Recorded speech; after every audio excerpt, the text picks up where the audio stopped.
بسم اللہ الرحمن الرحیم۔ محترم ناظرین، اگر فجر کی نماز رہ جائے تو اسے قضا ادا کرنے کا کیا طریقہ ہے؟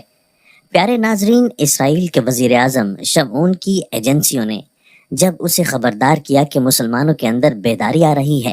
اور اگر وہ یوں ہی بیداری کی جانب گامزن رہے تو ایک دن وہ پھر سے پوری دنیا پر غالب آ جائیں گے اور ہم محکوم ہو جائیں گے۔ ایجنسیوں کی یہ بات سن کر اسرائیلی وزیر اعظم نے ایک کہکا لگایا اور بولا کہ مجھے اس بات کی کوئی پرواہ نہیں کہ مسلمانوں کے اندر بیداری آ رہی ہے، لیکن ہاں، جب مسلمانوں کی مساجد میں صبح فجر کی نماز کے وقت اتنے لوگ اکٹھے ہونے لگیں گے جتنے جمعہ کی نماز میں اکٹھے ہوتے ہیں تو پھر یہ خطرے والی بات ہوگی۔ یعنی مسلمانوں کی بیداری سے تب تک کوئی خطرہ نہیں، اور جب مسلمان اپنی مسجدوں میں فجر کی نماز کے وقت اتنی تعداد میں اکٹھے ہونے لگیں گے جتنے جمعہ کی نماز میں اکٹھے ہوتے ہیں تو پھر یہ خطرے والی بات ہوگی۔ یعنی مسلمانوں کی بیداری سے تب تک کوئی خطرہ نہیں، اور جب مسلمان اپنی مسجدوں میں فجر کی نماز کے وقت اتنی تعداد میں اکٹھے ہونے لگیں گے جتنی تعداد میں جمعہ کی نماز میں اکٹھے ہوتے ہیں تو تب یہ خطرے والی بات ہوگی، اور پھر انہیں دنیا پر حاکم بننے سے کوئی نہیں روک سکے گا۔ ناظرین کرام، یہ ہمارے لیے انتہائی افسوس کا مقام ہے کہ آپ کسی بھی مسجد میں چلے جائیں، چاہے وہ چھوٹی ہو یا بڑی، تو آپ دیکھیں گے کہ فجر کی نماز کے وقت صرف اور صرف ایک ہی صف میں لوگ موجود ہوتے ہیں۔ آدھی صف، پونی صف، ایک صف، یا بہت ہی زیادہ نمازی ہوں تو 1.5 صف، جبکہ جمعہ والے دن اتنے نمازی ہوتے ہیں کہ مساجد میں جگہ نہ ہونے کے باعث مساجد سے باہر بھی صفیں بچھائی جاتی ہیں۔ تو سب سے پہلی بات تو یہی ہے کہ کسی بھی مسلمان کی فجر کی نماز رہنی نہیں چاہیے، بلکہ ہر کسی کو وقت پر ادا کرنی چاہیے، کیونکہ جس نے جان بوجھ کر نماز چھوڑی تو اس نے کفر کیا، یعنی اس نے گناہ کیا۔ اور دوسری اہم بات جو ہم سب کو بخوبی معلوم ہونی چاہیے کہ فجر کی نماز کے ساتھ میری اور آپ کی روزی جڑی ہوئی ہے، باقی 4 نمازوں کا بھی رزق کے اوپر اثر آتا ہے، لیکن ہمارے رزق کی تنگی میں جو بڑی رکاوٹ ہے وہ فجر کی نماز ادا نہ کرنا ہے۔ اور دیکھیں کہ آج کے دور میں ہم سب کا سب سے بڑا مسئلہ رزق ہی ہے، تو اس بات کو یوں سمجھ لیں کہ جس نماز نے ہمارا رزق بڑھانا ہے وہی نماز چھوڑی جا رہی ہے۔ پیارے ناظرین، آج کی سائنسی تحقیق اور آج کا علمی مشاہدہ یہ بتاتا ہے کہ فجر کی نماز چھوڑنے والوں کے اندر ہارٹ اٹیک کی شرح سب سے زیادہ ہے، اس کے ساتھ ساتھ فالج کی شرح سب سے زیادہ ان لوگوں میں ہے جو صبح کی نماز چھوڑتے ہیں۔ یہی نہیں بلکہ آگے چلیے کہ ڈپریشن اور جتنے بھی دماغی عارضے ہیں یعنی نفسیاتی مسائل ہیں ان سب کی شرح سب سے زیادہ فجر کی نماز چھوڑنے والوں میں ہے۔ مزید یہ کہ جس گھر میں فجر کی نماز نہیں پڑھی جائے گی تو اس گھر سے سلامتی، رحمت اور برکت اٹھ جائے گی۔ جس گھر میں فجر کی نماز نہیں پڑھی جائے گی تو اس گھر سے کوئی عامل، کوئی عالم جادو کے اثرات کو ختم نہیں کر سکتا۔ ناظرین کرام، فجر کی نماز چھوڑنے کے اس قدر نقصانات ہیں تو بقیہ نمازوں کے بھی ہیں، لیکن یاد رکھیں کہ 2 نمازوں کا چھوڑنا سب سے زیادہ خطرناک ہے۔ ان میں سے ایک فجر اور دوسری عشاء کی نماز ہے۔ تو جان لیجئے کہ جن گھروں میں یہ 2 نمازیں نہیں پڑھی جاتی ان گھروں میں جادو ٹونا اور ان کے اثرات کے چانسز بہت زیادہ بڑھ جاتے ہیں، کیونکہ عام طور سے جادو وہاں پر چلتا ہے جہاں اللہ کا ذکر نہیں کیا جاتا۔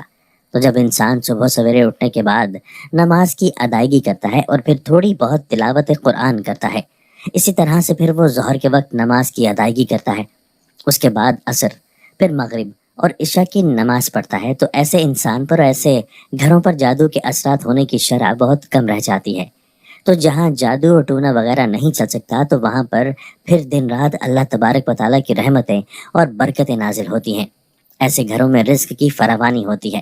جن میں خصوصی طور سے فجر کی نماز کا اور عمومی طور پر دوسری نمازوں کا اہتمام کیا جاتا ہے۔ تو اب چلتے ہیں ویڈیو کے ٹاپک کی جانب کہ اگر کسی کا ارادہ تو پورا تھا کہ وہ فجر کی نماز ضرور ادا کرے گا، الارم بھی بجا، لیکن نیند کا غلبہ اس قدر تھا کہ الارم کو یہ سوچ کر بند کر دیا کہ ابھی وقت ہے اور میں اٹھ کر نماز پڑھ لیتا ہوں یا پڑھ لیتی ہوں، لیکن پھر ایسی گہری نیند سویا کہ آنکھ نہ کھلی۔ تو اب یہ سوال ہے کہ آنکھ نہیں کھلی اور نماز قضا ہو گئی، تو آپ نماز کیسے ادا کریں؟ تو اس کا طریقہ یہ ہے کہ صبح جب بھی آپ اٹھیں تو پہلی فرصت میں نماز ادا کریں، اور پھر اس کے بعد نہائیں دھوئیں اور دفتر کی تیاری کریں، یا جو بھی کام کرنا ہو وہ بعد میں کریں، جبکہ سب سے پہلے اٹھ کر وضو کریں اور نماز ادا کریں۔ ناظرین، اب یہاں مسئلہ نہایت ہی توجہ طلب ہے، اور اس کا خیال ضرور رکھیں کہ اگر آپ صبح 8 یا 9 یا 10 11 بجے اٹھتے ہیں تو آپ نے سب سے پہلے وضو کر کے فجر کی 2 سنتیں اور پھر 2 فرض ادا کرنے ہیں، لیکن یاد رکھیں کہ فجر کا وقت گزر جانے کے بعد آپ جب بھی ادا کریں تو قضا کی نیت کر کے ادا کریں۔ لیکن اگر آپ 11:30 اٹھتے ہیں تو یاد رکھیں کہ اس وقت زوال کا وقت شروع ہو چکا ہوتا ہے، لہٰذا 11:30 سے لے کر 12:15 بجے تک زوال کا وقت رہتا ہے، اور اس دوران آپ کوئی نماز ادا ہرگز نہ کریں۔ لیکن جو ہی زوال کا وقت گزر جائے تو ظہر کا وقت شروع ہو جاتا ہے۔ اب آپ ظہر کی نماز اس کے وقت پر ادا کر کے بعد میں فجر کے 2 فرض قضا کر کے ادا کر سکتے ہیں، لیکن اب آپ فجر کی 2 سنت ادا نہیں کر سکتے اور اس کے ثواب سے اب آپ محروم ہو چکے ہیں۔ یعنی اگر آپ زوال کا وقت شروع ہونے سے پہلے پہلے اٹھ جائیں اور نماز ادا کر لیں تو پھر آپ فجر کی پوری نماز یعنی 2 سنت موقدہ اور 2 فرض ادا کریں گے، لیکن زوال کے بعد سنت ادا نہیں کریں گے بلکہ صرف فرضوں کی قضا کریں گے۔ اب یہاں ایک مسئلہ خواتین کے ساتھ بہت اہم ہے، اور خاص طور سے شادی شدہ خواتین کے لیے، کہ وہ رات کو اپنے خاوند کے ساتھ خلوت کر لیتی ہیں اور پھر صبح تمام گھر والوں کے سامنے شرم کے مارے نہانے نہیں جاتی کہ بچے بڑے ہیں یا جوائنٹ فیملی ہے یا بال گیلے ہوتے ہیں تو سب کیا کہیں گے وغیرہ وغیرہ، اور اس طرح کے بے شمار عذر پیش کیے جاتے ہیں۔ لیکن یاد رکھیں کہ شریعت ایسے کسی عذر کو نہیں مانتی، اور یہاں بات شریعت کی ہو رہی ہے تو یہ تمام خود ساختہ عذر ہیں کہ گھر چھوٹا ہے، اٹیچ باتھ نہیں ہے، گیزر نہیں ہے، پانی بےحد ٹھنڈا ہے وغیرہ وغیرہ، لیکن شریعت یہ تمام عذر ہرگز قبول نہیں کرتی۔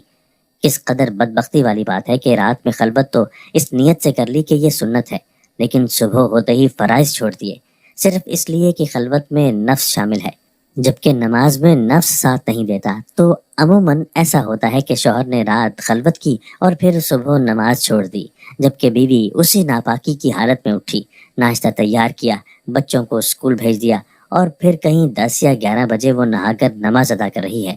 تو جان لیجئے کہ سب سے پہلے تو یہ بات صریحاً غلط ہے کہ ایسا نہیں ہونا چاہیے، اور اپنے نظام اور سہولیات کو دیکھتے ہوئے اپنی روٹین ترتیب دینی چاہیے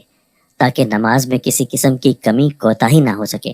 اور وقت پر ادا کی جا سکے۔ اور اس سلسلے میں سب سے اچھا طریقہ یہی ہے